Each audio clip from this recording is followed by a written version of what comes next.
I just got three things to say. God bless our troops, God bless America, and gentlemen, start your engine! What is going on, everybody? Welcome to the RBS Cinema Podcast. I know Kung Fu. Show me. This is Sparta! I'm thinking I'm back. Why so serious? Avengers! Assemble. I'm Batman. You better lawyer up, asshole. Because I'm not coming back for 30%. I'm coming back for everything. I'll be back. You shall not pass! RBS. Lovely. Welcome, everybody, to RBS Cinema. This week's episode, we are talking about Talladega Nights, The Ballad of Ricky Bobby. Talladega Nights, The Ballad of Ricky Bobby. Wanted to actually talk about this a couple weeks ago, but unfortunately, I had some We had a sad lot of news stuff going on. So I was just like, all right, well, we'll postpone it. And now we're talking about it this week because I saw that nothing was being released the following week, but then I realized that we actually had something. So, but we're here now. We're talking about Talladega Nights. And I mean, the reason we're also talking about it is because it's actually the 20th anniversary of the film's release. Because it's being re-released in 4K. So yeah, so we thought we'd circle on back to it, you know. Right. Plus, it's one of my arguably best Will Ferrell movies that I've ever seen. So I still think that for me, it's probably Anchorman. Anchorman's good. Like my top three is this one, Step Brothers, and Anchorman. I'm thinking of Those are the ones that I could rattle off the top of my head, at least. I was about to do the same thing, and now I can't. Right, because like there's Kicking and Screaming. I know. Oh yeah, that's a good one. There's Old School. Oh, Elf.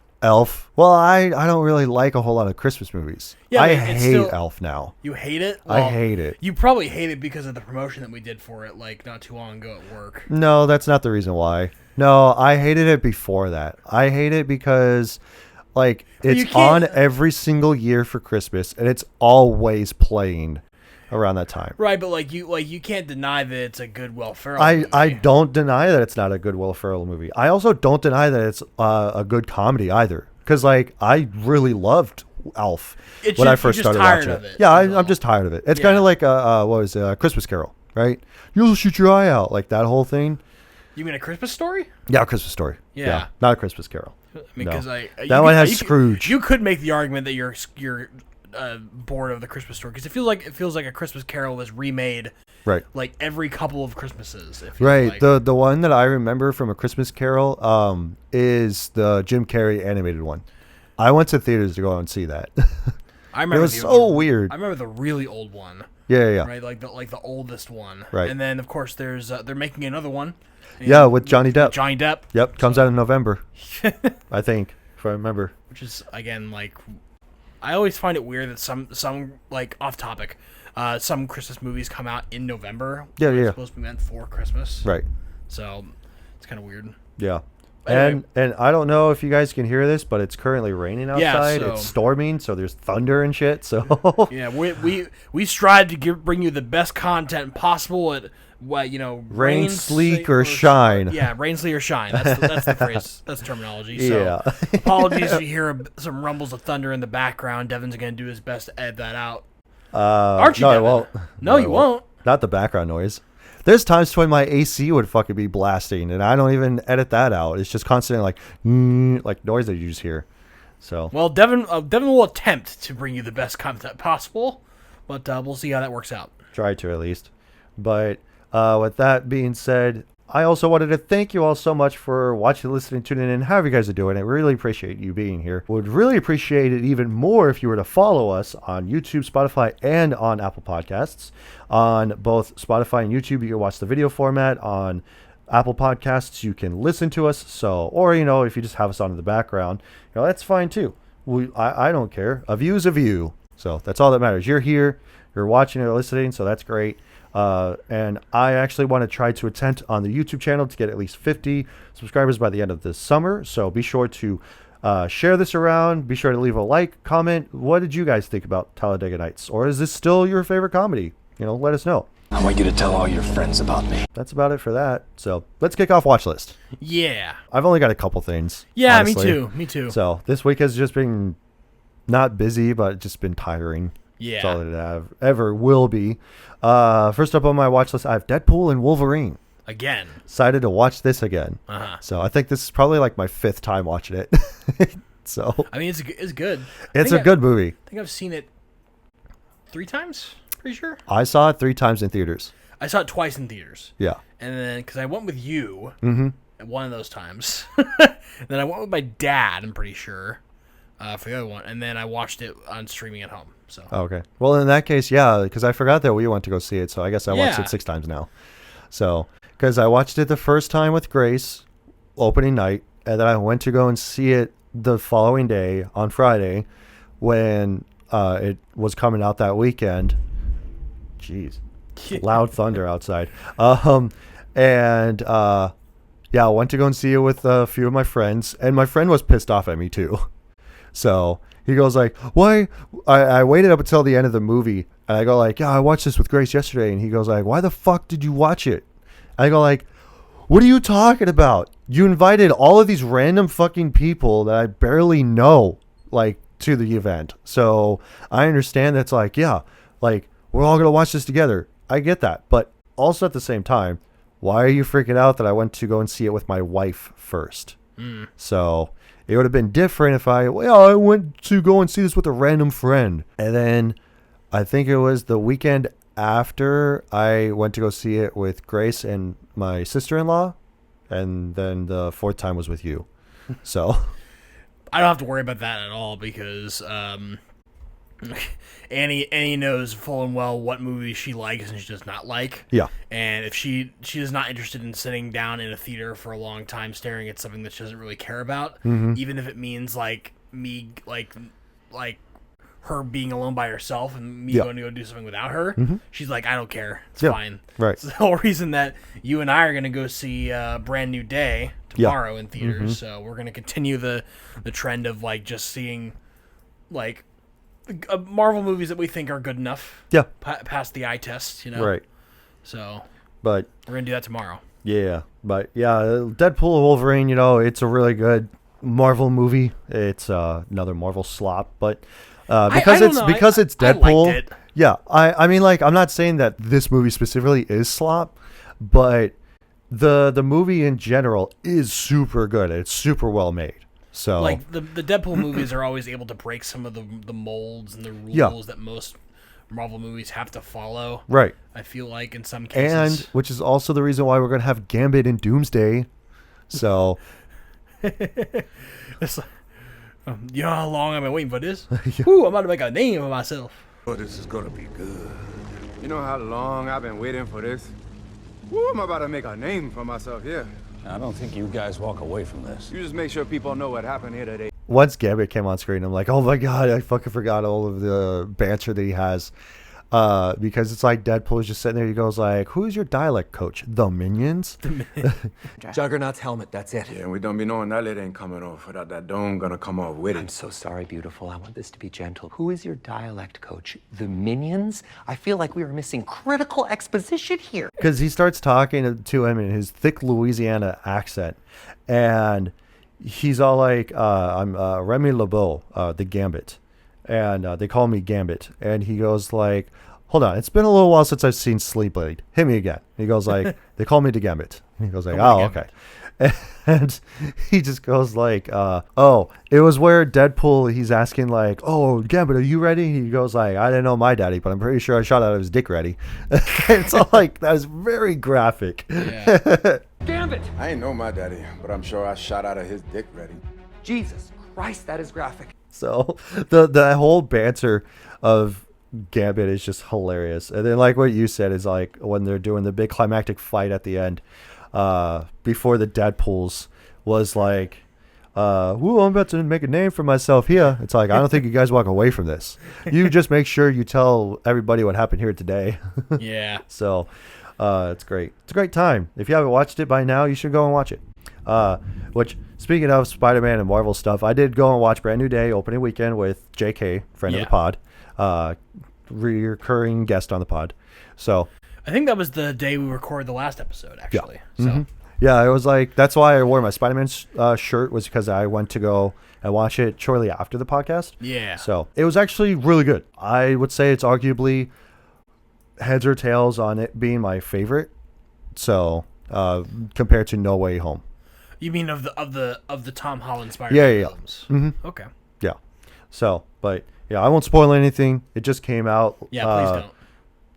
When this podcast comes out 2 weeks ago, but because you haven't seen it, we're going to go see it tomorrow. I won't spoil anything. Yeah. It's just really good. Last up, I got End of Watch with Jake Gyllenhaal and Michael Pena. Okay. It is super good.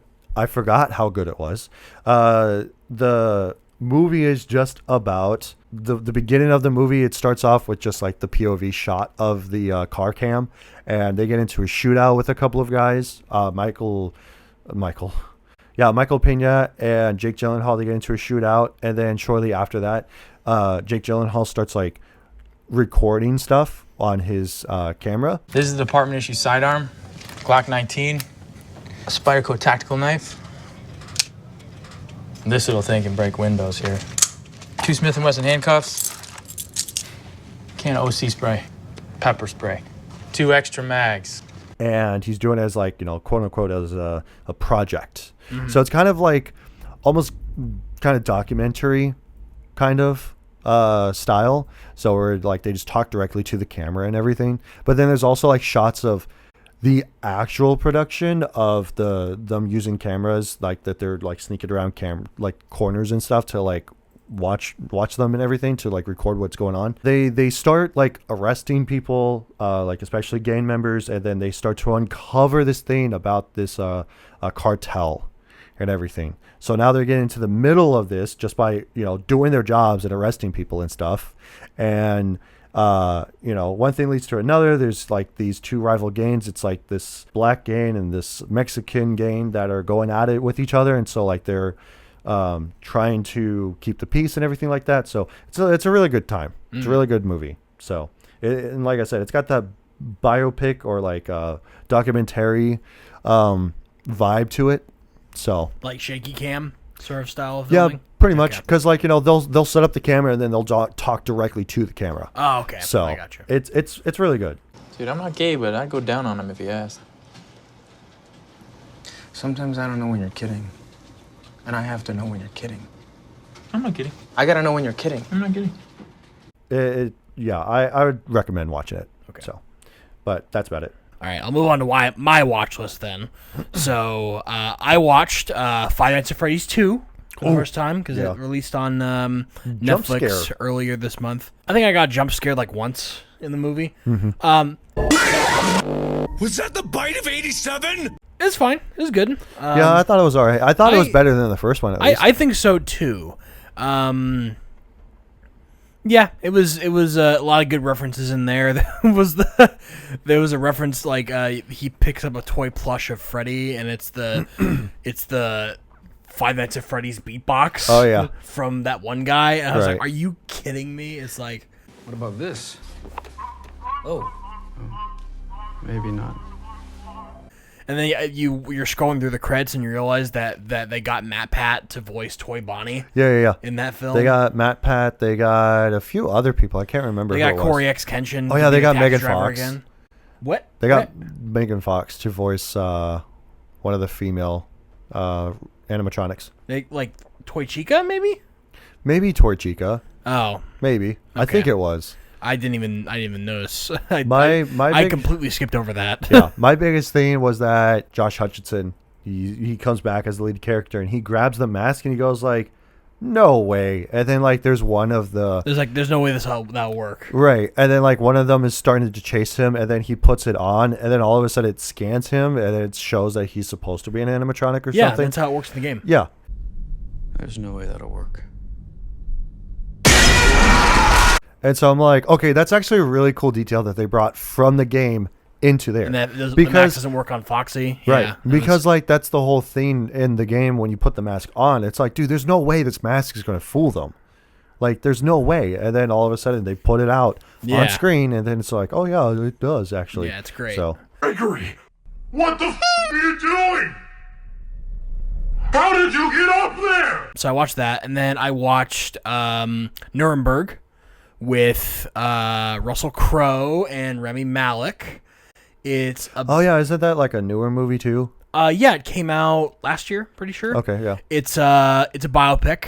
You know, I love my biopics. So it's about the Nuremberg trials, where they are the army brings in a psychiatrist to interview Hermann Goering, who is the like highmost like leader of the German army after Adolf Hitler dies at the end of World War II, and they're trying to get as much information out of them as possible so they can be able to, because like the Nuremberg trials are the first time that a group of governments have ever come together to be able to pin war crimes onto an army of a government. Yeah. So there's a lot of precedent that needs to be set during this trial, so they want to make sure they get it right.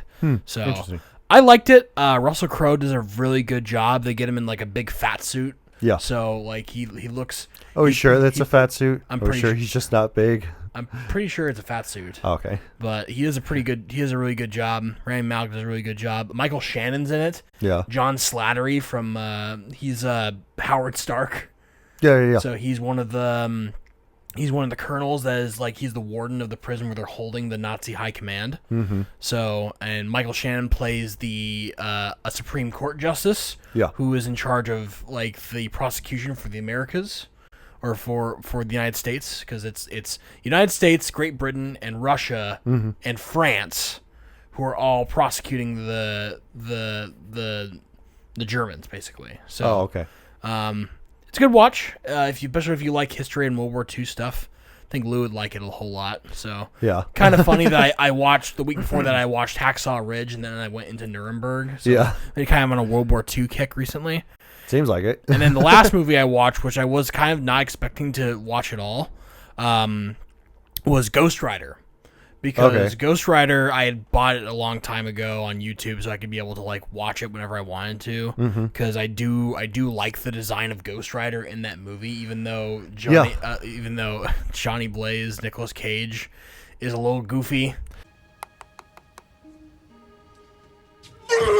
Yeah, like the acting is kind of stiff in it. It's not. Well, it's not a great movie. Yeah, but like it's the only piece of it's the only like film adaptation of Ghost Rider that we have as of right now until Ryan Gosling comes out, or Midnight Suns or whatever it comes out. So no, they'll release Ghost Rider. Yeah, so because Ryan Gosling got announced as Ghost Rider. Okay, nice. So but I watched that, and then I didn't think I wanted to put this in my watch list, but I'm gonna say it anyway.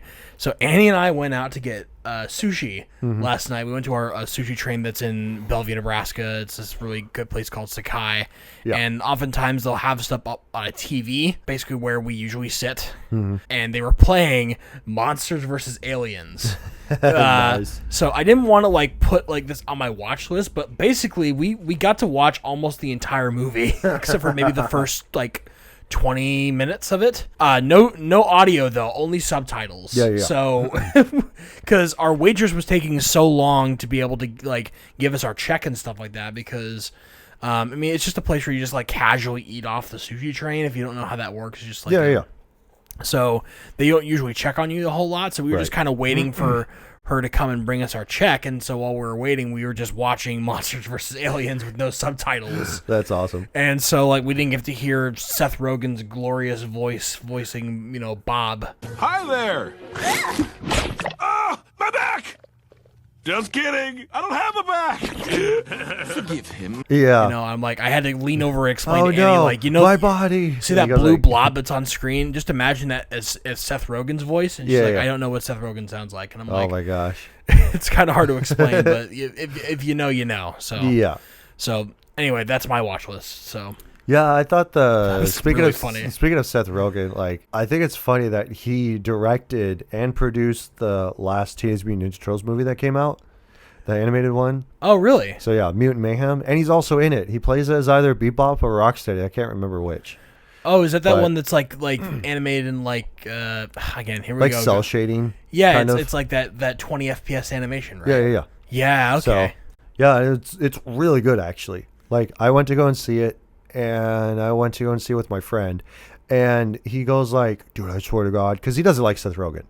Like we went to go see the Mario movie when that came out with his son, and he goes like, "Oh, like," because he forgot that he voiced Donkey Kong, and he goes like, "Dude, I swear to God, if I hear his laugh, he's gonna ruin it." And then he started talking, and he goes like, "Okay, it doesn't really sound like him." And then he laughed. He goes like, "And he fucking ruined it for me." So, like, I mean, they did that for I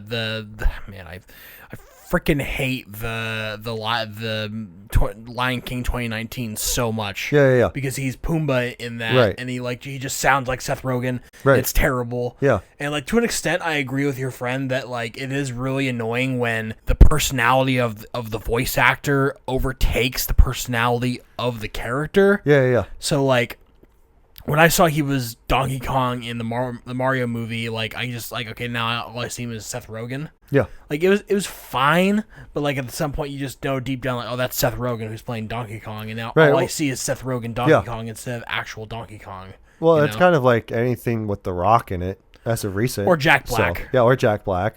So it's just like, oh no, that's The Rock. That isn't fucking whoever. That's The Rock. Yeah. So and we've talked to death extensively about how.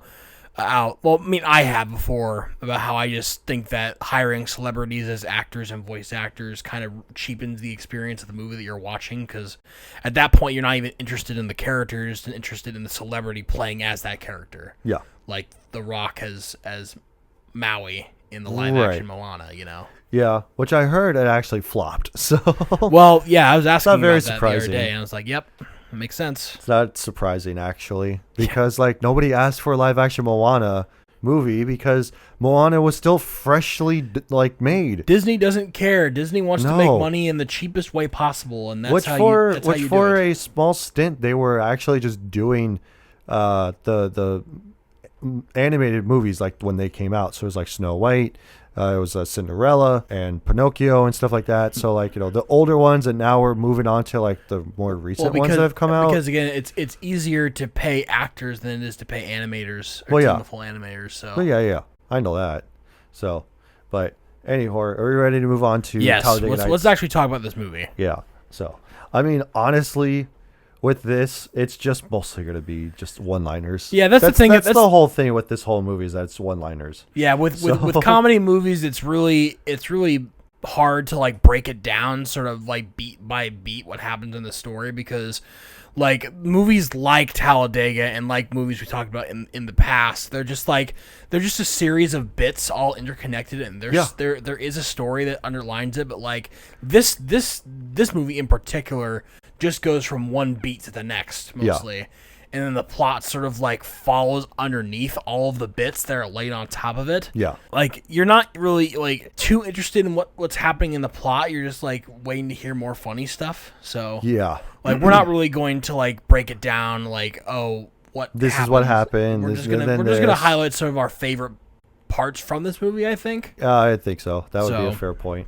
But yeah, speaking of what the movie is about, let's kick off with that. So, movie is specifically about number one NASCAR driver Ricky Bobby stays atop the heap thanks to a pact with his best friend and teammate Cal Naughton Jr. But when a French Formula One driver makes his way up the ladder, Ricky Bobby's talent and devotion are put to the test. Would you agree with that? Makes it sound a lot more serious than the movie actually is. Yeah, 100%.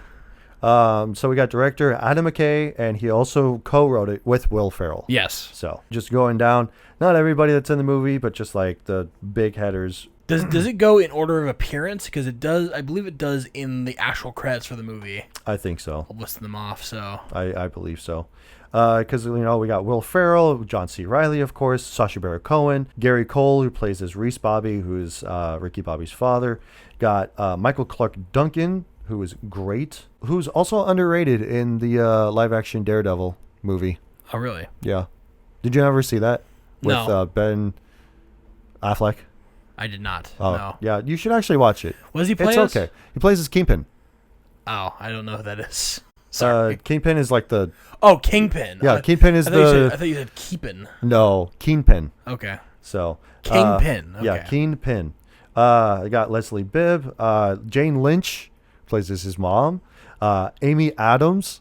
Like, when I first was watching this, I didn't realize that it was Amy Adams. Like, the first part of the movie, and then towards at the end, like, after an hour, and he's at the bar and stuff, and so she goes like, oh, hey, like, what have you been up to, and all that stuff. I didn't realize there was Amy Adams up until that point. Because, like, she looks like... Oh, Susan, yeah. Yeah. Like, his assistant. It's probably one of her first roles, honestly. It was in this movie, and then she's like everywhere. Cause she's in Man of Steel. She's in that one Alien movie that's called like, what's it called? Arrival. Yeah, it's called Arrival. Oh yeah, she is in Arrival. She like talks to the aliens and she like tries to figure out their language. Because Natalie Portman is in Annihilation. Yeah, that's the one. Not the one I'm talking about.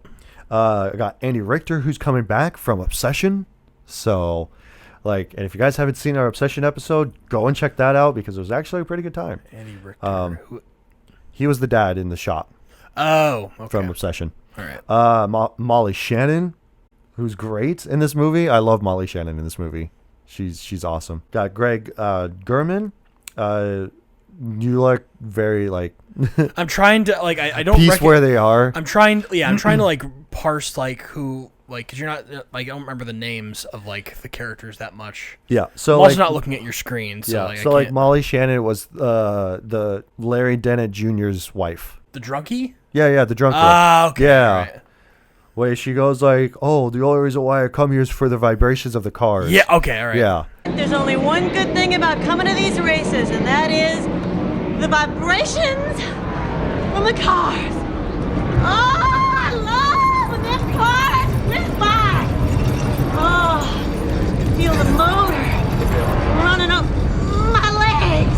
Oh. So, David Koechner, who is in it, and then we'll finish it off with Jack McBrayer. So he was Glenn. Yeah, because I remember him because he's Fix-It Felix in Wreck-It Ralph. Yeah, and John C. Reilly is also Wreck-It Ralph. So. Oh yeah, he is. Yeah, I listen. I don't remember John C. Reilly's name. I just know that he's a guy that shows up in a lot of these like Will Ferrell movies. Kind of yeah, kind of like crass comedies sometimes. Yeah. What's funny is that Gary Cole, who plays as Reese Bobby, I actually recognize him because he plays as a like stern prosecutor in Suits.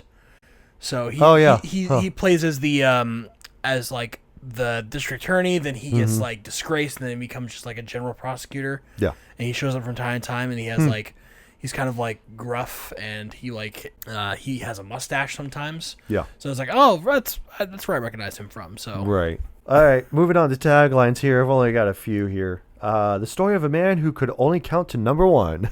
Because if you ain't first, you're last. If you ain't first, you're last.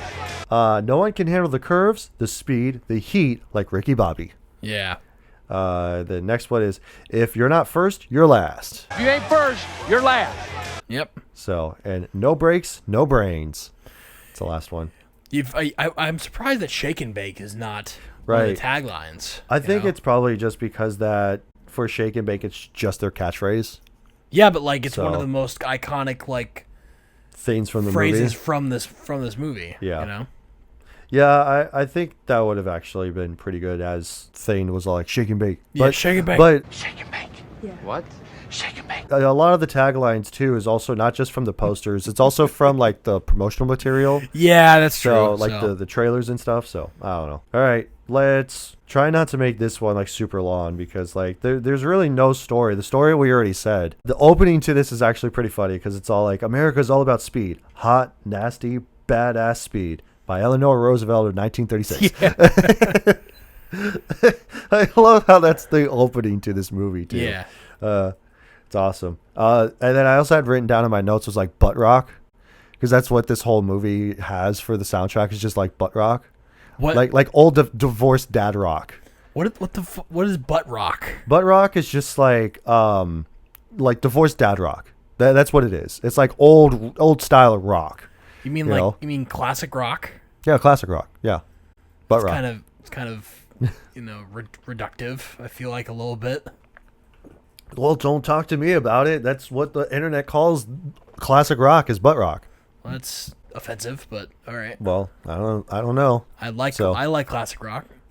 Well, so do I. But no, I just thought it was funny because especially at the end of the movie. Also, it's 2006, so you can't really like. Well, it's also like harp on the... Well, it's also like NASCAR. So of course NASCAR, they would always. Well, yeah, that's true. Always have those like the Buck Cherry song. It's like I'm on a plane with cocaine and all that bunch of shit. So it's like, what are you talking about? I don't know. I would say that we can start from the beginning, pretty much. Yeah, with the just one-liners. So because like when it's career day at the school, and he goes like, "Hey, I'm Reese Bobby. I'm here for career day. My son Ricky. Dad." He goes like, "Oh, hey son, how long has it been? 3 or 4 months? 10 years." He goes like, 10 years. 10 years. Man, I gotta lay off the peyote. There's no smoking in here. It's like, don't that's worry. Fine. I'm a volunteer fireman. I'm a volunteer firefighter. And it's like, listen. I'm gonna tell you a little bit about going fast, which something your stupid teacher wouldn't know about because she's stupid. Yeah, because like she's gonna tell you to take it slow. Fuck that, go fast. And then he gets thrown out. Yeah. And then don't listen to these people, Ricky. Like you're a winner. Remember, if you ain't first, you're last. Ain't first, you're last. If you ain't first, you're last.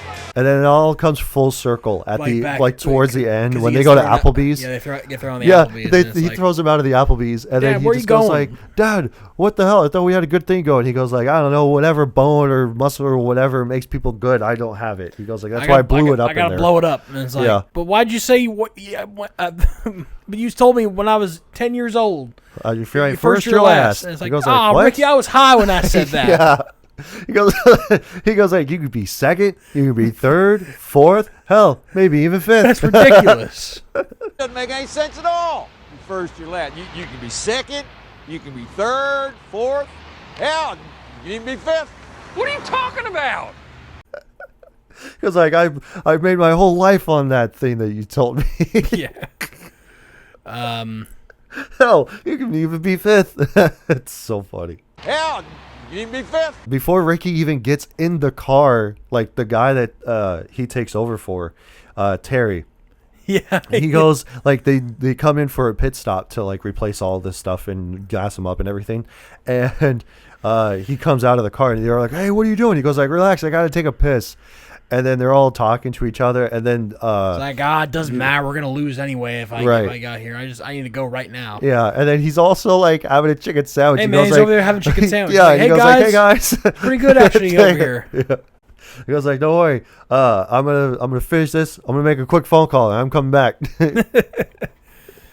That was so funny. And then like when Lucius goes like, "Who wants to go fast?" and him and I want to go fast. Yeah, Ricky and Cal, they're like look at each other, and he goes like, "No, man." And he goes like, "Go ahead, do it."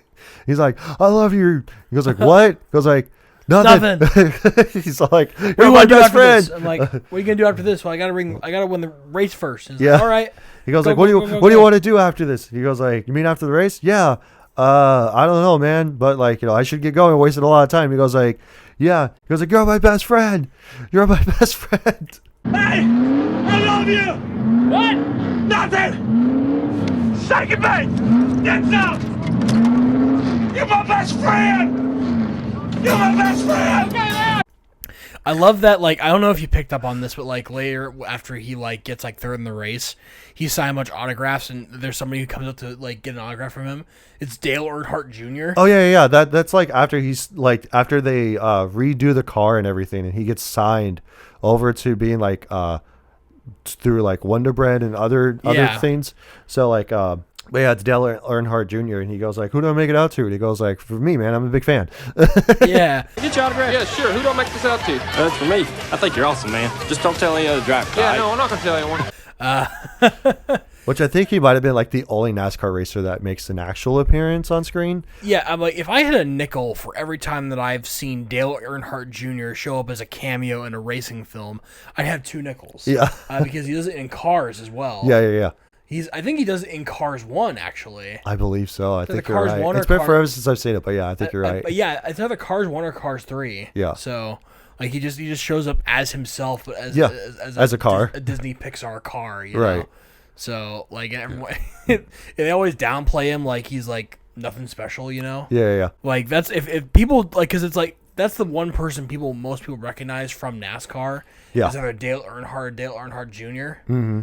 Either that or like Jeff Gordon. Yeah. You know, because he drives the number 24. The M&M's car. Yeah. You know? Yeah. So like with the orange fire in the if you've ever played one of those NASCAR games like an arcade, Dave or and Buster's arcade machine, a Red Robin. You know?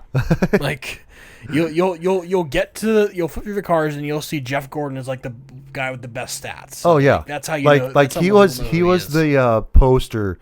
He was like the face of the company for like the longest time, because like that was the biggest thing. Because like I was never into NASCAR or racing or anything, but literally everybody's house that I always went to, especially like with my parents and stuff, they would always have friends that would always have him plastered on everything, like.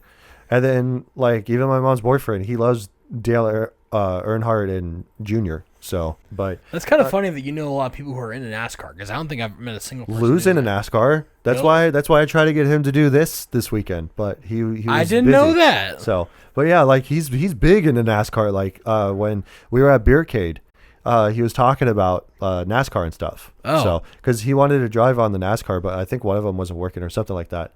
But I told him that we were going to talk about this. And he goes like, dude, I fucking love NASCAR. Like, and he starts naming off a bunch of fucking people. I was just like, dude, relax. I don't know NASCAR like that, probably right? Drunk, if I had to guess. He probably was. Yeah. He goes like, yeah, I was a little hammered. So, but yeah, but you know, Ricky's driving and stuff. It's like the first race that he ever drove, and like Lucius tells him, because I have that written down too, and he goes like, oh, you wrecked that's $200,000 out of your own pocket. He goes like, oh yeah, excuse me, Lucius, but I'm gonna do some driving. Yeah. And then after he wins the race, I often think about this line all the time. He just goes like, what do I do with my hands? And he goes like, you just hold them to your side. He goes like, oh okay, and he continues to talk and he keeps raising them back up. I'm not sure what to do with my hands. Be good just to hold them down by your side. Yeah, great. Well, we were real happy with what was going on, and at the end of the day, you know, you got to be happy. It's hilarious. And like the constant bit of like Cal Dennett, this is Cal Dennett Racing. It was like, I'm here to announce a new driver for Cal Dennett Racing, Ricky Bobby. He's like a son to me, only better. Yeah, especially when they go like, who's this guy? And they go like, Ricky Bobby, and his son just goes like, Ricky Bobby. He's got 2 first names, so yeah. But I love the bit when he starts doing the promotional stuff for like commercials. He goes like, oh yeah, the Jack Hawk 9000. And so it's like this giant knife. Literally, my favorite out of that whole skit is like, I'm Ricky Bobby, and if you don't chew Big Red, then fuck you. Yeah. I'm Ricky Bobby. If you don't chew Big Red, then you. Another like famous line is like, I wake up and I piss excellence. Heck, here's the deal. I'm the best there is, plain and simple. I mean, I wake up in the morning, I piss excellence. Yeah, I wake up, I piss excellence. I always think of this one of like, I'm all jacked up on Mountain Dew. I'm all jacked up on Mountain Dew, and I'll kick you out the side of your head. Yeah. Don't make me scissor kick you in the back of the head. Make me scissor kick you in the back of the head. You old fart. God. Yeah. The older of Ricky Bobby's kids. Mm-hmm. He looks so familiar. I feel like I've seen him in another movie now that he's older. Does it have him on IMDb? I don't I think know. it's Let me Walker. check. Walker is his name. Yeah, because his sons are like Walker and Texas Ranger. Houston Tomlin. I guess not. No, this is the only one. Oh, this is the only thing that he's been in. That's funny. So, child actors, you know. I think that I was gonna say I think he died. Yeah, because it says from 92 to 2021. He died on March 23rd of 2021 in Alabama. Wow, that's sad. But this is the only movie that he's ever been in. So yeah, I didn't know that. Well, that's depressing. Yeah. Because I was about to get started about this opening, this dinner scene. where it's like. Yeah, it's like Domino's, bunch of different like hamburger come on, kids! sandwiches. I slaved all day making this, and it's like. And then it just cuts to the whole dining Domino's, dining KFC, table and Taco Bell. Yeah, so. I was like, I want to thank you, baby Jesus, dear for little baby like, Jesus. And it's like, why do you keep saying that he's a baby? Yeah, he's a full grown man. Yeah, he was a full grown man. He had a beard. And it's like, you shut up, you old fart! I'm about to scissor kick you in the side of the head. Yeah. And it's like, you're gonna let your sons talk to their grandfather in this way? I'm their elder. And it's like, yeah, of course I am. Bet your ass I am. Yes, bet your ass I am. I like to imagine Jesus as this guy wearing a tuxedo shirt. A tuxedo shirt. It's like he's semi-formal, but he also is like ready to party. Yeah. I love Naughton. Skipping that, like my favorite thing about these types of movies, especially that Will Ferrell was in, is that like the best thing you can do in a comedy film, I feel like, is at the very end of the film during the credits, you show the blooper reel. Yeah, what's they do? The blooper reel is so it gives you kind of like an in-depth look about like how many takes they must have done for a film like this, where like, because like an actor laughing or like a director in the background laughing can just blow an entire take, and it's like blooper reels are so funny because like if it's enough for like if something is so funny that makes the characters on like the actors on screen like break character, it's so funny, like it's like that's hilarious. Yeah, well, like it was the thing. Oh God, who directed Princess Bride? I'm drawing a blank now. But it was like when we were talking about that, we were talking about how when Billy Crystal, that's what I mean, was making those bits and he was going off script and stuff, that like the director was laughing so hard and so loud that they had to push him out of the room to actually make sure that the take was actually good, because he kept ruining it because he laughed so hard. It's Rob Reiner, by the way. Rob Reiner. Yeah, there we go. Remember he. Yeah, I know he died. Was murdered. Yeah, I know. So, yeah. No, I remember. I just didn't remember his name. Yeah. No, I didn't remember his name off the top of my head. No, but like, if you ever seen the Anchorman 2 blooper reel, oh my God, that is so funny. Yeah. Because like they have to play it so straight the whole time, even though what they're saying is absolutely ridiculous. Uh-huh. And my favorite thing about that blooper reel specifically is that you can hear the director in the background like saying things to them like after they have already blown the take. Yeah. It's so like they just like he's laughing along with him too, even though he's like trying, like he should be like, cut, come on guys. Yeah, it's like, come take on. We just blew. It's like it must be so fun to work on a comedy movie like this, because you just get to hear jokes like all over the place. Oh yeah, and like you also get to see like where it would have gone, because like especially with Will Ferrell and John C. Reilly, they're both just riffing on like these random commercials that they're doing like for. One of them is like there's like a loose pack of dogs. Yeah, the city, they're like, taking over the government. They're trying to play it straight, but they just can't do it. And then like especially like with Michael Clark Duncan, he starts talking to him when Ricky's in the hospital. Oh my God, this scene is great. And he's singing to him, and he goes like, sometimes I like to wear a dress and wear high heels, like 4-inch high heels, and like sing about this. And he starts singing, and then they both start cracking up.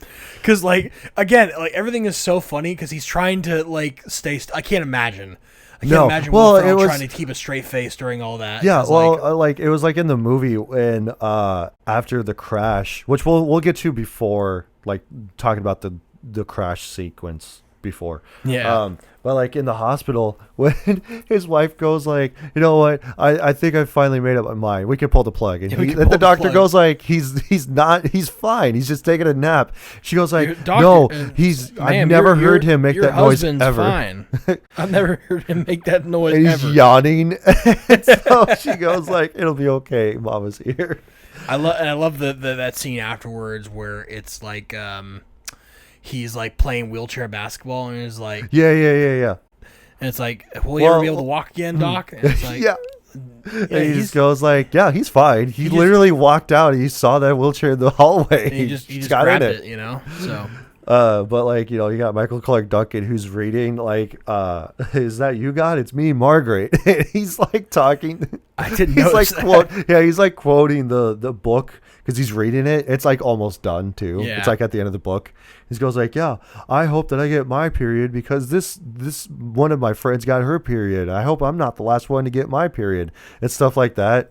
And then John C. Reilly, he's all like, are you faking it? Huh? Are you faking it? And then so he's all like, don't worry. You just go up to see Jesus now. Go home. And he's trying to like smother his face with the pillow. And he's just like fighting him back. And he goes like, all right, you got some fight left in you. All right. We'll call it now. Yeah. But like before he goes to the hospital and stuff, like he gets into that really bad crash and he's like out of the car and he's all like fighting the paramedics because they're trying to help him and he thinks he's on fire. He thinks he's on fire. It's a great bit. He's like, how do you get his clothes off? Yeah, how do you get his clothes off that fast? It's just like, because I use this clip of going like, I'm flying through the air. This ain't good. This ain't good. I love this whole bit of him go like, I'm on fire. Help me, Jesus. Help me, Jewish God. Help me, Allah. Help me, Tom Cruise. Help me, Tom Cruise. Use your witchcraft to put the fire out off me. You're not on fire, Ricky Bobby. I'm on fire! You're not on fire. Help me, Jesus! Help me, Jewish God! Help me, Allah! Ah! Help me, Tom Cruise! But how did he get down to his underwear that fast? Tom Cruise using witchcraft on me to get the fire off me! And then John C. Reilly, he's running down the fucking strip and he goes like, I gotta help my friend. Don't let the invisible fire get my friend. Don't let the invisible fire burn my friend. Oh my God. And I think like again, it's like that scene of like when they're like they have to sit down, Ricky, and it's like, after the wheelchair. Ricky, we have to tell you something. You can walk. You can walk. And he goes like, don't you put that hope on me. It's like, I hope that you grow up one day and your kids are star athletes and they lose their legs. Don't you put that evil on me, Ricky Bobby. Don't you do it. Don't you put that on me. Ricky, you can walk. What'd you just say? He's telling you the truth, man. It's all in your head. You sick sons of bitches. I hope that both of you have sons, handsome, beautiful, articulate sons who are talented and star athletes and they have their legs taken away. I mean, I pray you know that pain and that hurt. Don't you put that evil on me, Ricky Bobby. Don't you put that on us. It's like, no, I'm not going to say it. Ricky, you can walk. Yeah, he goes like, you want to see the no, pain he and has suffering? to know. He has to know. And he goes like, all right, fine. Tough love it is. Wake up, idiot. Wake up, idiot. You can walk. You can walk. He goes like, you want to know what my life is? Grabs a knife and he's just like, do you want to know what this is? Like, don't do it. Like, don't you stick that knife in your leg. He stabs himself and he goes like, well, and he runs up. He goes like, You want to see what my life is? Don't do it. You want to see what's going on here? Don't you stick that knife in your leg.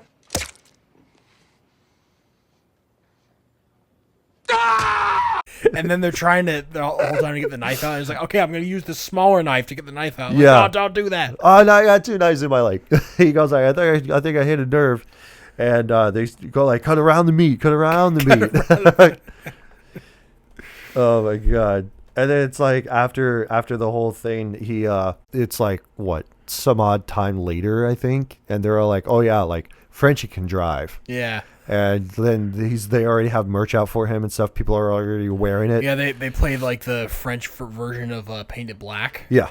Which is a good touch. It is actually. Yeah, you can definitely tell this movie was made in 2006 as well because Will Ferrell wrote him as he's gay. Oh yeah. And like there's a bunch of like, like. Well, I think it might have also been Sacha Baron Cohen too. Oh, that could be, but like because like Sacha Baron Cohen will actually push that envelope because like I remember listening to a podcast that they were talking about how like certain characters that people play, like they seem like that they're actually real people, like Sacha Baron Cohen playing as Borat.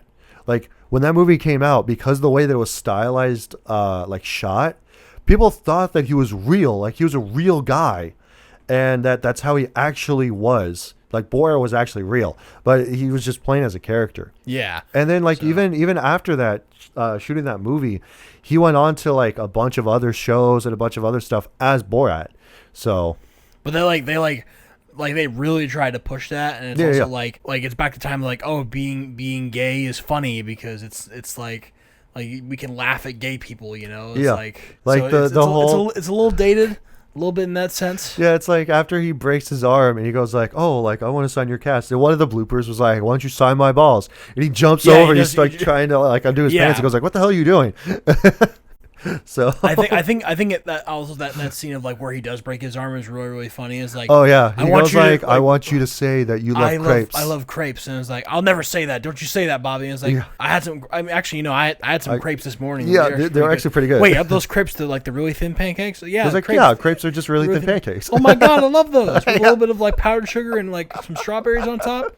Yeah, they're great. They're like starting to have this banter. Go like, "Oh no, actually, I really love them. They're actually really good." I love that little bit of like that break a little bit, like where like two characters like are supposed to hate each other, and then they just have the small like moment of understanding as part of the joke.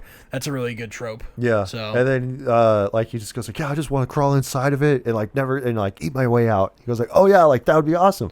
And then especially where Cal. He just goes like, "No, I'm not saying it." And then Cal goes like, "Well, like he's actually giving you an out. You can just say you really love really thin pancakes. Why don't you just break my arm?" Yeah. Like, okay, if you say so. Yeah. And he just goes like, "But you know what? Up to you. It's all on you." And he just goes like, "All right, fuck it, Pepe Le Pew, break it." Yeah. And he just goes like, "All right." Oh my gosh. Especially when Ricky's dad starts getting into the picture afterwards, like he starts losing it, like he gets fired. Like the whole bit of him going back home, it was like 3 hours later after he loses and he gets fired, that John C. Reilly, Cal, he's already in his house. He's taking care of his kids and his wife. They're playing Jenga, and then he comes in and is like, "What the hell's going on?" It's like, what'd you do with the family portrait? Yeah, he goes like, "Is that a picture of you crudely taped over my face?" It's like, listen, like somebody's got to take care of the family. It's not, we know this marriage hasn't been working out for a long time. It's like, I didn't know that. Yeah, he goes like, "I didn't know that." But it just turns out that she just loves winners. That's all it is. Like, listen, we'll invite you to the wedding. I want you to be my best man. I'm not going to your wedding. Yeah, he goes like, "We're having the wedding in 2 weeks." So, like my favorite bit between this whole thing is that like when Cal calls him, he just goes like, "Hey man," like starts talking about the hot tub, and he goes like, "Are you in the hot tub?" He goes like, "Yeah." He goes like, "Don't be messing with all those buttons, dude." Like, he goes like, "Oh yeah, somebody's got to take care of your house," blah, blah, blah. He goes like, "Why am I even talking to you right now? Like, I hate you." Cal calls him in the middle of the night, like at 2:30 in the morning. Yeah. He just goes like, "Hey man, you awake?" He goes like, "Not really, but I can be." And he just goes like, "Hey man, it's kind of scary living in your house." I think your house is haunted. I think your house is haunted. And he just goes like, "Nah, it's just an old house. That's all." Moans and groans. Like, why am I talking to you? I hate you. Yeah. I was like, "Hey, talk to you tomorrow." I'm like, "Yeah, sure." Yeah, sure. He goes like, "I keep snapping back into it. How are you doing this?" Yeah. Like, then like he hangs up and you're like, "Get out." Yeah. He's like, starts looking around. I think like the funniest thing is like his dad's training him how to be a real racer again, and like one of the things he does is he comes around like before we talk about that, but like he comes around and he's driving for a pizza delivery. Yeah, and he's all like he backs into like some woman's shopping cart, gets a ticket. He goes like, "Yeah, sorry, officer, it won't happen again." And then he forgets that he's in drive now. And then he thinks he's backing up and he slams into the cop, and then they just revoke his license. And then he just drives around on a Huffy. Yeah. And he goes to the hotel and he goes like, "Oh, I'm trying to get you all day." He goes like, "Why is that?" He goes like, "Because I'm your daddy." And he goes like, "I'm your what?" daddy. He goes like, "Hey, is that a Huffy? That's a real nice bike, son." He's like, "What, you ordered 3 pizzas?" So, yeah, I kept ordering them until they sent me you. Yeah. I'm your daddy. Right. And he immediately slugs him. And he just runs out. And later on that night, he goes to that house and he's talking to his mom, and he goes like, "Yeah, I don't know why the fuck he's even here." And she goes like, "Because I called him." He goes like, "Why the hell would you do that?"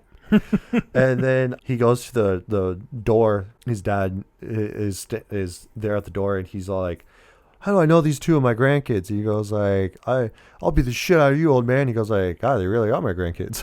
Yeah. And he goes like, "You shut up, you little pop liquor, or I'll put you in a microwave." Yeah, the kids have such great lines, and I forget them in their entirety because they're but I know they're really, really good. Right. I think that they were just like riffing. I think that's what it was. Maybe. Because like a lot of kids like oh yeah, just call him whatever. And it's like, oh, okay. And then they'll just take off with it. It's like him trying to like get him back into racing. And he goes like, well, I'm not going to call you Dad. Well, what are you going to call me? All right, Professor Dickweed. All right, Professor Dickweed, what we doing in here today? But I ain't calling you Daddy. But what are you gonna call me? All right, Professor Dickweed. Like that whole thing with teaching him how to drive again, like with the Cougar and everything. He goes like, now, it's based off of fear. So like, fear you is got to in get the over car. that fear. Yeah. And do that. I've got something in that car for you. What is that, a cougar? And it's like, yeah. He goes like, how did you get a cougar? He goes like, I trapped it, feeding it old pizza. What the hell?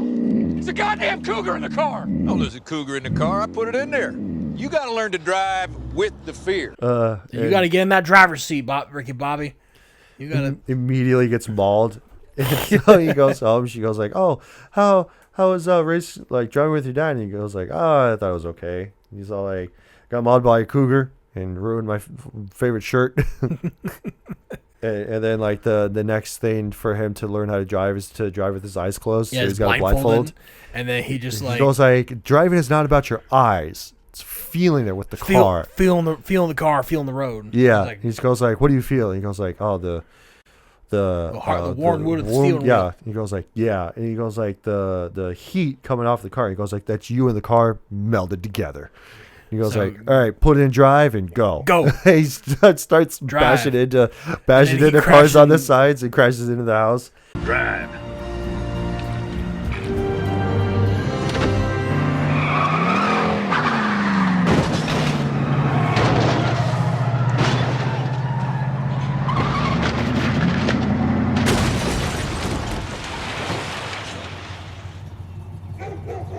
I'm embarrassed. I really thought I could feel it. You know what? We better hightail it out of here. Frank's gonna be pissed. All right. No, Ricky, no blindfold. He was like, all right, I think we better get out of here before Frank gets pissed. And he tries to put the blindfold back on. He goes like, no, Bobby, forget the blindfold. Just get the hell out of here. Just go. And his final test is like, all right, here's your next test, Bobby. I put a pouch of cocaine under the car, and I just called the cops. So, yep. You know, the best way to learn how to drive is through persistence or in like stressful situations. So yeah, he goes like, so do you got the peaches or not? And he goes like, what? It's real simple, son. Cops are coming. Got a kilo of Colombian Bam Bam hidden under the car. Time to be a man. Time to be a man. What are you going to do? And he just goes like, all right. Real simple, son. Cops are coming. There's a kilo of Colombian Bam Bam under the car. Time to be a man. So he like starts going, and he just starts going. It's like what are we going to do now, grandfather? It's like, well, I'm going to go get some shovels. Well, you're going to dig a hole, and I'm going to watch. He goes like, hey, grandfather, do you want to take us fishing and tell us about old childhood stories of you growing up? Tell you what, how about you guys dig a hole? I'm going to go get another beer. He goes like, you weren't hugged enough. Somebody didn't love you enough as a child, huh? He goes like, you know what? That's actually right. And he goes like, here, it's worth a nickel. It's worth a nickel. Man. I like also the montage of like Ricky's mom like taking the kids to like pick up trash. Oh yeah, on like the to pick up. sidewalk. Yeah, because take him to like a church choir and because like she dropped him off at like a at a camp or something like that, like church camp or something like that, and then they come running back and they're like, anarchy. And so she goes like, what the hell? And then they went to go spray like some guy in this house. Yeah, spraying the neighbor, like just having the house. Having the hose spraying him in the face. You can't do nothing to us, Granny. We're young. We have all the power. And he just slaps the shit out of him. She goes, and like the older one just goes like, you're gonna break us like wild horses, aren't you? You're gonna break us. It's gonna be the dawn of a new day. I'm instituting Granny Law. Yeah, and if you don't obey Granny Law, I'm going to paint your back porch red. And that was Jane Lynch before she went to Glee, I think. Yeah, Glee. Yeah. Like imagine Glee, Jane Lynch. Right. I mean, like she was great in this movie as Mom. I just realized that Jane Lynch is also in Wreck-It Ralph. Yeah. She's the badass commander. Marine woman. Yeah. Yeah, she's the commander. And that other like space marine game. I gotta watch Wreck-It Ralph again. Honestly, just so I can. Like, there's just a bunch of these people that are in this movie that they went into that Pixar movie. That's very funny. And they all are like hilarious crude people. Yeah, so, exactly. Well, I should say they play crude comedies, I should say. So, like, rather. Well, I guess we'll skip ahead to, like, Ricky Bobby's still down in the dumps, and then he sees Susan again, and they're at that bar. Yeah, because, like, he's driving the NASCAR game. Yeah, and then John Girard comes on and is like, "Oh, you are crash? you Ricky Bobby? Are you by any chance Ricky Bobby?" Yeah. Ricky Bobby. Goes like, "How'd you get on a video game so fast?" Also, the fact that he's got, like, a beer, and he's got, like, 3 shots sitting there, too. I didn't even notice that. Yeah, he starts kicking the screen. This is only, like, the 3rd time I've ever seen this movie, by the way. Oh, my gosh, it's so great. Yeah, I hadn't seen this movie until, like, maybe, like, 10, 15 years after it came out, funnily enough. Yeah, and then, like, after, what was it? Like, he doesn't come back to racing yet, but, like, he finally is able to come back to, like, racing pretty much, because, like, now he's able to go fast again. He's, like, driving with his dad with the Cougar in the car as well. Yeah. Because now the Cougar is his pet. And then he gets his driver's license. Yeah. And then he, like, woo! I was flying behind driving. You are one of the best drivers I've ever seen, Ricky Bobby. Yeah, he's like shaking. And then the what is it named? What's the Cougar's name? Like Karen or something like that? Yeah, Karen. Get down, Karen. Yeah, get down, Karen. He starts talking to his dad about, like, yeah, I want to go somewhere, sitting down and enjoying a gourmet meal at a place that's real special, and it's Applebee's. Applebee's. Which actually Applebee's isn't half bad. That's what I was just telling Annie that. Like, yeah, not too long ago. Applebee's is actually pretty good. Applebee's, Chili's have really, like, stepped up their game recently. Like, they I feel like they've seen, like, side tangent, they've seen how expensive, like, fast food has actually gotten. Right. Like, you go to McDonald's and it's like, if you want to, like, eat for 2 people, it's like minimum $30. Oh yeah, 100%. It's ridiculous. fucking ridiculous. So, yeah. like, if of course, if you don't eat off the freaking value menu, right? Like, oftentimes you're so hungry that, like, you want, like, a lot of food. So if right. you go there, it's again minimum $30 for just 2 people. You can go to Applebee's and get, like, a dinner for, like, 2 for $20. Yeah, it's great. You can get 2 for $20. Like, sometimes you can get, like, appetizers low price, and then, like, 2 entrees. Like, people gotta stop sleeping on, like restaurants where you go and sit in. Like, people, like, yeah, COVID spoiled us so much. Oh yeah, from, like, ordering DoorDash and stuff. Yeah, like, man, it's ridiculous. Like go to a Red Lobster one of these times. Yeah, go and eat some food there. Oh, appreciate the 4 times. You know, yeah, a yeah. little bit. Oh, so, like, the thing with the bar scene, like, when he meets Susan up, yeah, that's after the Applebee's stuff. Oh, really? Because, like, I have it written down in my notes that, like, she goes like, well, if you're not going to race, then what are you going to do? And he goes like, I don't know. Like, I'll probably get a gun, sell crack, but I'll be like a friendly crack dealer. Be a nice crack dealer. Yeah. He goes like, Ricky Bobby I know is not a quitter. He's a racer. Yeah. And then, that's like, and so she goes on to this huge rant about him being like a #1 racer. Like, this is what you do. This is what you're born to do, blah, blah, blah. And so he goes like, are we about to get it on? Because I'm rock hard as a diamond in an ice storm. Hard as a diamond in an ice storm right now. Yeah. And then, like, they start making out because she crawls on the table and he goes like, oh, you remember me of this one chick from that one music video? And she starts throwing her hair around. He goes like, yeah, like that. And then they start making out. Everybody turns to, like, watch them for some reason. And he goes like, everybody look away. We're going to start making animal noises. Everyone don't look at us right now. And then we'll just cut to, like, the end because, like, there's not really a whole lot to this because it's just him racing. It's like, well, like, the thing about it was, like, he goes like, yeah, whatever I made, I put back into this car. And they take a look at the engine. The engine just looks like shit. And Lucius just goes like, all right, hit up everybody that has spare parts. And so then they get a nice looking engine put together with all the loose parts that they could get. And the car. And then they go like talking about like, oh, Glenn died in the fire. Yeah. And stuff like that. And then Glenn like appears from the side and he goes like, Glenn, is that you? Wait a second. Glenn, what the hell? I just Glenn, saw you. we told you not to show up until after the race. Yeah. Was he crying? Just walking up with a smile. So so he doesn't have a sponsor. They give it a new car, and it's just me. Yeah, with the Cougar on it. It's like, what is this? Because you're what racing was for ME? you. What is ME? Yeah, like, ME stands for me, for you. Yeah. Because like, there's nobody out there. There's no sponsors. There's no nothing. It's just you out there. Just you out there. And like the funniest thing about this whole racing is like it's the longest crash that has ever happened. And they have an ad break. Yeah, they have an ad break, and it's Applebee's. Yeah, it's just great. like, welcome back to the break. If you're catching up, we're in the longest crash of all time. So, and then the ending is like, oh, you might not. If you didn't know anything about Talladega Nights, you might know this scene where it's him and John Gerard. They're running towards the finish line with "We Belong" going in the background. Yeah, and then they jump forward and they dive down and Ricky it's like Bobby whoever wins. finishes And first. it's like that was the most spectacular thing I've ever seen. It's not going to count. It's totally legal, but Yeah. it was amazing. Right. And it's like, thank you, Ricky Bobby, for beating me so I can retire with my husband. And Yeah. they make out.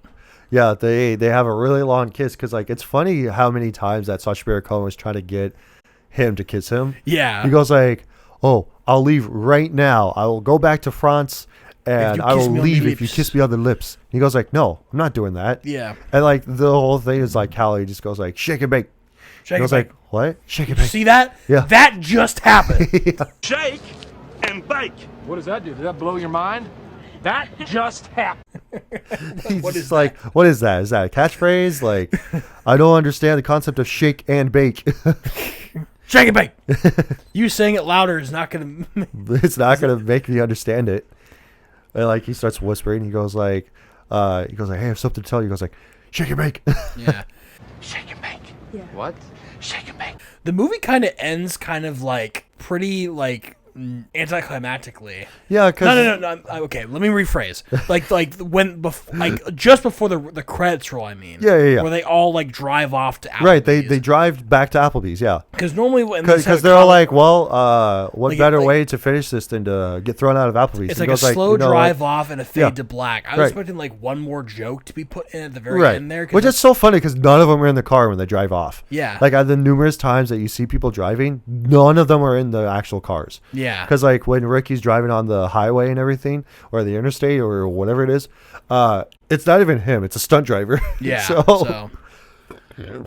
But yeah, no, like that's what's funny is that like Ricky's dad finally shows up to the race and he's all like, "Hey, I believe that you got a couple tickets for me." And he goes like, "Yep, these have been waiting for you for a really long time, sir." That's a callback He goes to like, earlier "All right." bit in the film. Was like that is the saddest thing I've ever seen. What is that? Is that guy leaves 2 tickets for his daddy every single time he comes, and he's never come to get.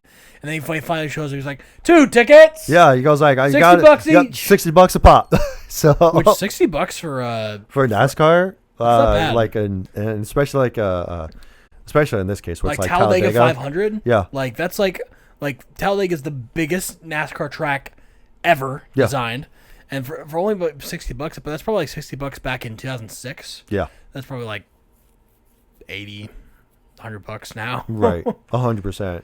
Like it's crazy. Oh, I hate inflation so much. Yeah, really. Anyway, I think that's all I want to talk about. Yeah, that's for basically it. Talladega So Nights. It's a good romp, you know. yeah, it's a good comedy to where it's just got tons of great bits and one-liners and stuff. So, but it's also like it's also PG-13, so it's not like a super R-rated comedy. Yeah. Where so you could maybe have your kids watch it. Well, I mean, like they drop a couple of F-bombs, but like Ricky doesn't say them though. Yeah. He comes close, but he doesn't actually say them. Yeah, but like this is a comedy that you could still show on TV. Yeah. Heavily edited, mind you, but Right. like, Not really heavily edited. like a little bit edited. Because I mean, Whereas like if now they've gotten so comfortable with having movies say shit. Yeah, But like I think that the only one that they usually will edit is "Goddamn it." Yeah. That's the only one because of course you can't take the Lord's name in vain. So like Yeah. they have to edit out God. But I just remember So- that like when I saw like the Anchorman version of it like put on TV like on FX or something like that, it was so edited like it wasn't even funny anymore. Yeah. Like it's like that's what people have to do to be able to get like comedy on TV. It's like why even put it there? Right. You know? Just have a channel on cable. People who still use cable, mind you, because I mean we all know that cable's dead. You know, cable TV is dying. Yeah. It's like a rotting carcass now. Yeah. Like if back then they should have just like had a channel that's just like full unedited comedy shows and like warning this is for like adults only, you know. Right. And they just make it unedited. Yeah. 100%. But no, they got like catered to like all the censors and stuff like that. It's annoying. Censorship. All right. But yeah, that's the end of Talladega Nights. Unless there's anything else, which I don't think so. I think we covered everything. So, all right. So now we will get on to this being a rent, buy, or skip. So Wrench is just an occasional watch. I like it. I'll watch it on Netflix every so often if it's available, whatever. Buys, of course, I will go out. I will buy this on DVD or 4K, and I will put it with the rest of my collection on my shelf. Or is this a skip? It's a piece of dog shit movie. Don't even waste your time. I don't care about it. I think it's going to be pretty quick and easy. For me, I'd say that it's a buy. Fuck yeah! Best of the best, sir. With honors. So I love it. Like I already said at the top of the show, this is like easily my probably favorite Will Ferrell comedies of all time. So just because it's hilarious, it's Will Ferrell, duh. And there's just a bunch of cool stuff. I mean, even though I don't care about NASCAR, it doesn't matter. It doesn't matter if you're a NASCAR fan. You can still like this movie. Right. It's funny. Like, oh yeah, the only person that's actually in it besides the announcers for like Fox Sports is Dale Earnhardt Jr. I think you're awesome, man. Just don't tell any other driver. Yeah, no, I'm not gonna tell anyone. I would say. I mean, there's some. I recognize some of the announcers for the NASCAR scene because like some of those announcers are actually in cars as well. Yeah. No, that's what I mean. Is like those are the only other recognizable people. that are actually in that realm. And like it works in a way because like making fun of like if you're not a fan of NASCAR. Making fun of NASCAR is also the best way to interact with it. Yeah. Or like the way that most people interact with it anyway. So a comedy about NASCAR already works in people's favor of like. These are all tropes for NASCAR. Yeah, it's like it's all stereotypes and it's all like making fun of NASCAR, which is like what people like to do anyway. It's people just go around in circles, Well, it's like Jeff Dunham. He made that bit about NASCAR of going like, oh, they're taking a left turn. They're taking another left turn. What's going to happen next? Yeah. So, but yeah, it's like that whole thing. So like, even if you don't like NASCAR, you can still get like a little bit of a fun thing out of making fun of NASCAR drivers. Yeah, because like they don't even talk about NASCAR or the driving or anything like that. They mostly like just centered on just one specific person that is a fictional character anyway. So he's not real. It's not like this driver exists in NASCAR anyway. Yeah, they didn't bother with bogging you down with details about how NASCAR works. So because they want to make a funny movie and not necessarily a movie about NASCAR. So right. But no, I'd say that's a buy. It's a really great comedy. Just put it on. It's not that long. I think it's like 2 hours. Not even. So it's like only like an hour and 45 minutes. Actually, it's pretty short. Oh, I actually have the unrated version, so it's actually 2 hours. Okay, so, right. But I never said some details during this review, and I'm like. I remember that. It's because I must have gotten the unrated version. I think the rated version. I mean, right. I think that the unrated version because there's a couple of deleted scenes. Yeah. Did you have the one where after he gets his license revoked that he gets on a bus? Or no. Okay, so that is on the unrated version. It's basically him getting on the bus, and he just talks to this black guy that's across the way, and he just goes like, "Yeah, I got my license revoked," and he goes like, "I don't give a fuck." And like that's where a lot of like the F-bombs started happening. Yeah, no. So I watched the dang it, the rated version. Now I regret that because I couldn't find this anywhere else. So I finished a review. So. I was gonna say, don't tell me that you rented this because I own it on digital anyway. No, you don't. Yeah, I do. It's on my Fandango. It's on my Fandango account. You gotta tell me these things. You have my information on that. You got to check with that first, and then if it's not on there, then it might be on the Plex. If it's not on there, then you would have to rent it. I see. The thing is, I looked on the Plex. That's the first place I looked, and that's where I determined that you didn't that we didn't have it. Yeah. No, if you can't find it on the Plex, you can't find it on Devin, my Fandango account. We are going to review a movie. You need to tell me these things. I thought that you might have known. We talked about it. Like, no, Devin. Just tell me. Okay. From now on, I'll let you know. Hey, I had this movie on digital. Because guess what? I bought this movie. You bought it? Okay. So let's get into my review, shall we? Get out of here. Yeah, it's a buy. Okay. Because I bought it. Fuck yeah! Best of the best, sir. With honors. I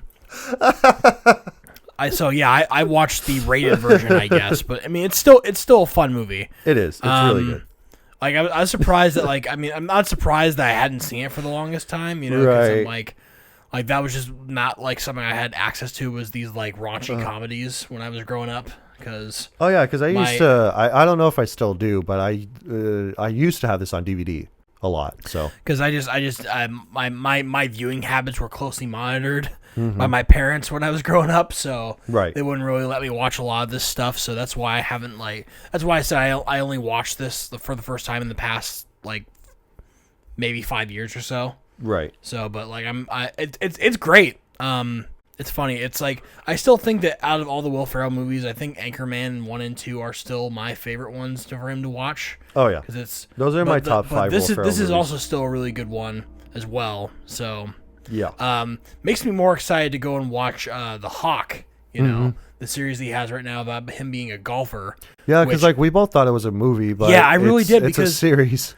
Because I didn't think that Will Ferrell would be in a Netflix series. I thought he would have just been a one-off movie, Right. because Happy Gilmore 2. Yeah. That's has Adam Sandler in it, and that wasn't a series. That was a movie. So Yeah. I thought The Hawk was a movie, but I got to get back around to actually finishing up that series. I only watched the first episode, so Yeah. I think it might be pretty interesting. So Right. anyway, Talladega Nights, it's bye. Oh, all right. It's Awesome. good. Good. All right. So now we'll get on to suggested people, and then we'll get the hell out of here. What we'll do is that we'll go into IMDb, look up a 110, sometimes bold star review, depending on our rating, and see what other people have to say. So, and if you guys want to shout out, just let us know in the comments. And again, how did you feel about the movie? So, tell us why is it a red buy or skip. So this person says the end of the world. End of the world. This is a 1-star review, I should say. This movie is a perfect example of how the end of the world is near. And this is back in 2007 when this review happened.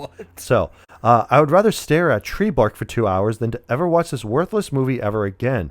I can't believe how many people actually found this movie decent, let alone label Will Ferrell a genius. Come to think of it, I don't think he's ever made me laugh. Help me, baby Jesus. That's funny. How? His acting is terrible, and he acts like an idiot, and other people love it. Brace yourself when you watch this movie, because you will think of all the other older funny movies that you love so much that will never be made ever again, because crap like this keeps emerging to idiots all over the planet. It just goes to show you don't have to be talented, smart, or funny to be successful in Hollywood.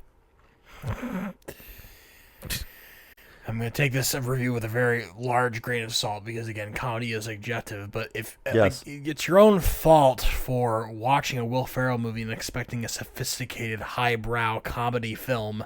Yeah, it's if you're a true fan of comedy, if you enjoy watching comedy films, then you have to know that there's different styles of comedy and that and there's different ways to make people laugh and be funny.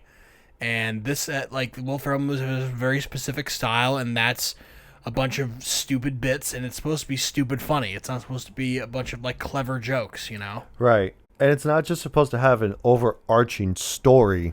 Yeah. And then it's just oh no, there's some funny bits that happen in it. Yeah. No, this is just funny bits. That's all it is. So. But, yeah, if you take this movie too seriously, then you end up like that. It's not supposed to be taken seriously. That was your first mistake going into it and thinking that any of it's supposed to be really serious. Right. I mean, there are some maybe a couple of stakes here and there for the purpose of plot. Yeah. But even the own characters don't take it seriously. Even Ricky Bobby doesn't take it seriously. Yeah. I know. There are times where he breaks his own character a little bit if it suits him. Yeah. So. Well, it's kind of like the bar scene where he starts talking about oh, this is America and all this bunch of shit, and then I'm drawing a blank on his name, but American. Yeah, and then he puts him in the arm lock and he just goes I don't care, break my arm, and he's trying to be all serious and tough and stuff, and then he just goes oh, I'll let you go if you say I love crepes. And it's oh yeah, I love crepes actually. Yeah, and he goes oh, I actually love the really thin pancakes. He goes oh, okay, well then there you go. He goes here, I will compromise. If you say I love really thin pancakes, that'll work too. Yeah, he goes that'll work too, and then he goes nah, I don't think I'm going to do that. Yeah, break your arm. So. And then John C. Reilly comes up and he goes actually it's a pretty good out. Yeah, I would take the out. Yeah, but that's up to you. So again, it's it's not supposed to be it kind of that's why it's funny is because it's really dumb. Yeah. It's really hammed up with the comedy. But I wouldn't even really call this like there's like some movies that are like, oh, like only think this is funny if you're stoned. You know? This isn't even a stoner comedy. I wouldn't even say that this movie qualifies as that. So right. Yeah, because like it's a dumb comedy. I would think that Super Troopers is a stoner comedy. Yeah, exactly. So like, but like there's some funny bits about that. Like if you just take it too seriously, honestly. So. Yeah. So random guy on IMDb back in 2007. Yeah. I hope your life has improved since then. Right. I hope that you actually got the jokes that were in this movie. I hope you've gone outside since the year of our Lord 2007. Yeah. Personally, there's a lot to see out there. Yeah. Touch grass, honestly. Anyway, anything else? But nope. I was going to say I think this is about it. So we'll call it here. So again, I want to thank you all so much for watching, listening, tuning in. Whatever you guys are doing, really appreciate you being here.